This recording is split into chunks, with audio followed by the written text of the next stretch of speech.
Okay, let's get into it. We're talking about the Umayyad Caliphate today. It's this massive empire that kicks off in the year 661. And it really just explodes onto the scene. It ends up shaping pretty much the entire Middle East, North Africa, and even parts of Europe.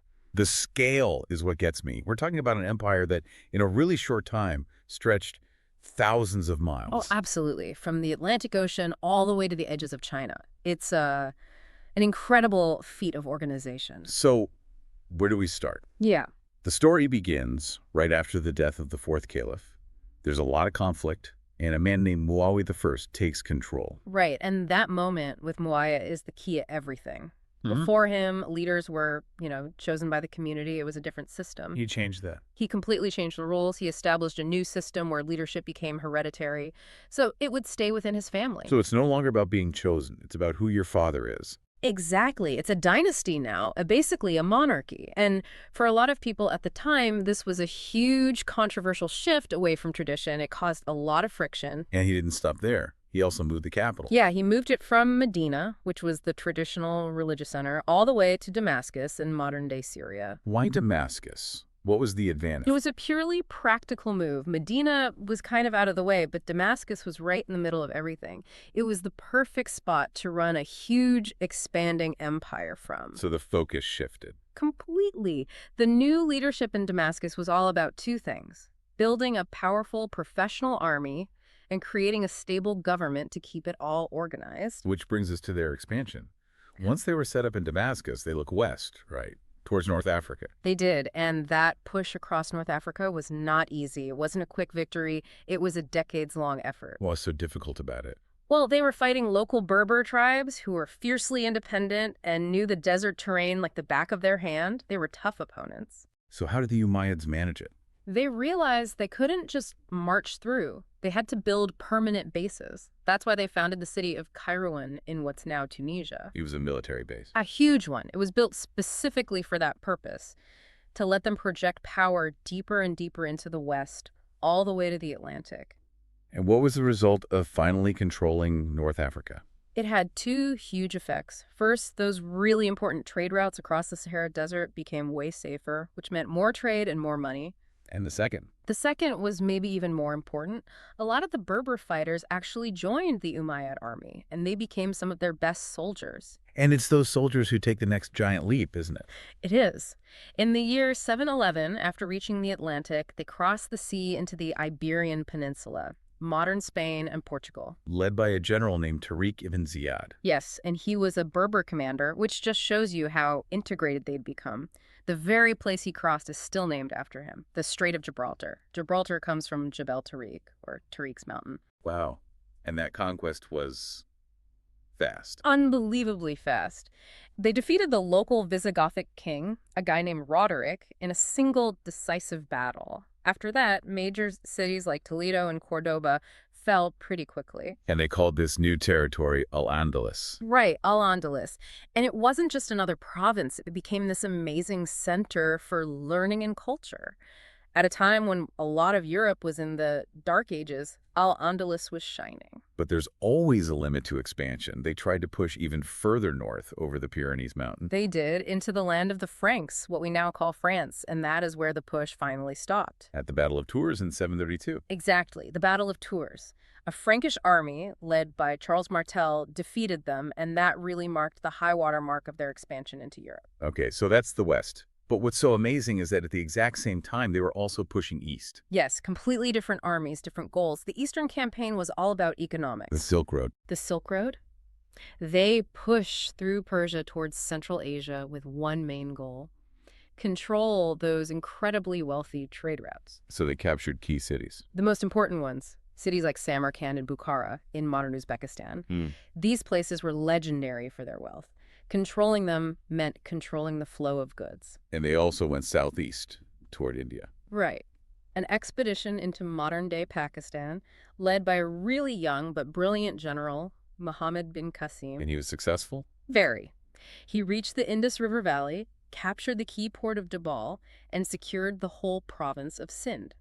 This was a huge deal. Why was it so important? Because it brought the Arabic language and the religion of Islam to the Indian subcontinent for the first time, opening up brand new pathways for trade. So now we have this monster of an empire stretching from Spain to Pakistan. How on earth do you govern something that big? That's the million-dollar question. And the answer really comes down to the reforms of one caliph, Abd-al-Malik. He was a genius at bureaucracy. What was the problem he had to solve? Well, it was chaos. Imagine you're the caliph. Your officials in Egypt are writing records in Greek. The ones in Persia are using Persian. You can't run a centralized government that way. It sounds impossible. It was. So Abd al-Malik made a revolutionary change. He made Arabic the single official language for all government business, period. That's a game changer. Yeah. But I imagine some people weren't happy about that. Oh, absolutely. All those local officials who didn't speak Arabic suddenly had a choice. Learn it fast or lose your job to an Arab Muslim. It created a lot of resentment that would bubble up later. So you've got one language, you still need to get messages from one end of the empire to the other. Right. And for that, they set up a professional postal service called the Barid. It wasn't just for letters, though. It was really the caliph's intelligence network. So it allowed him to get reports back from distant governors very quickly. Super quickly, reports on troop movements, on the economy, on any signs of trouble. It was critical for keeping control. What about money? That was the other huge reform. Before Abd al-Malik, they were often just using old Byzantine or Persian coins, sometimes stamping their own marks over them. Which doesn't exactly scream powerful, independent empire. Not at all. So he introduced the first truly Islamic coins, gold dinars and silver dirhams, and these were respected and accepted everywhere. And they look different too, right? No pictures of rulers. Exactly. No images at all, just beautiful Arabic script with verses from the Quran. It was a clear statement of their identity and their power. Using the same money everywhere made trade so much easier and really unified the economy. That power was also shown off in their buildings, wasn't it? The Umayyads built some incredible structures. They really did. They poured their wealth into architecture to show everyone they were there to stay. Think of the Great Mosque of Damascus, with its incredible marble and gold mosaics. A clear statement. It was built right on the side of a Christian church. It was. And then there's the Dome of the Rock in Jerusalem, built on one of the holiest sites for Jews and Christians. These buildings weren't just for worship. They were political declarations. And they created a whole new style of art and architecture. A whole new aesthetic, yeah. Lots of arches, domes, and those amazing geometrical patterns. And these huge building projects created jobs for thousands of artists and craftsmen. Let's talk about the society itself. It sounds like it was very structured. Very. At the very top, you had Arab Muslims. They got all the most important jobs in the government and the army. But not all Muslims were Arabs. What about the people who converted? The Berbers, the Persians. And that's the core problem. These non-Arab Muslims were called the Mawali. And even though they shared the same faith, they were often treated like second-class citizens. How so? Well, they were often shut out of those top government jobs, and sometimes they even had to pay higher taxes than Arab Muslims. That doesn't sound very stable. If your religion preaches equality, but your government doesn't practice it, You've got a recipe for trouble.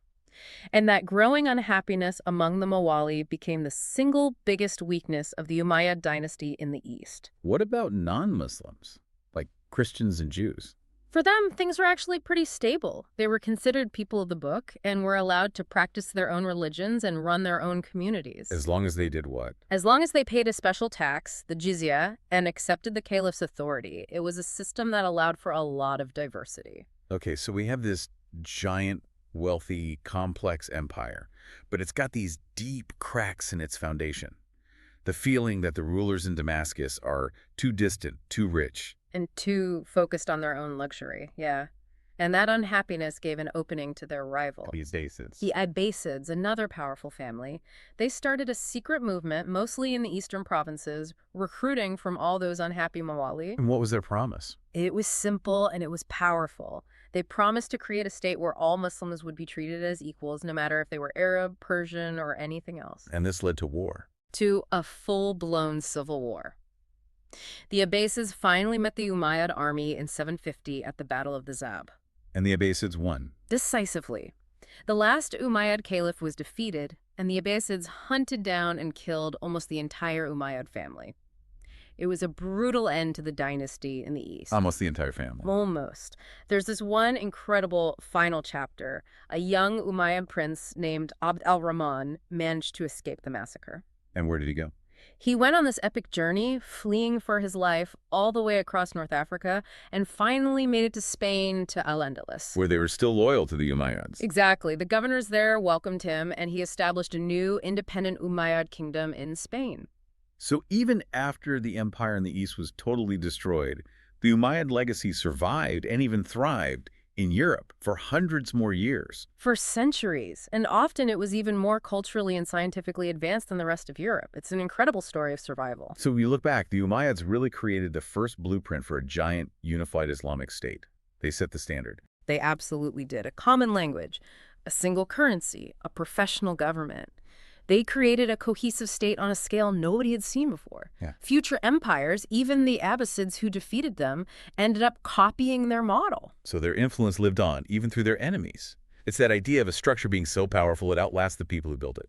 Good luck with your studies.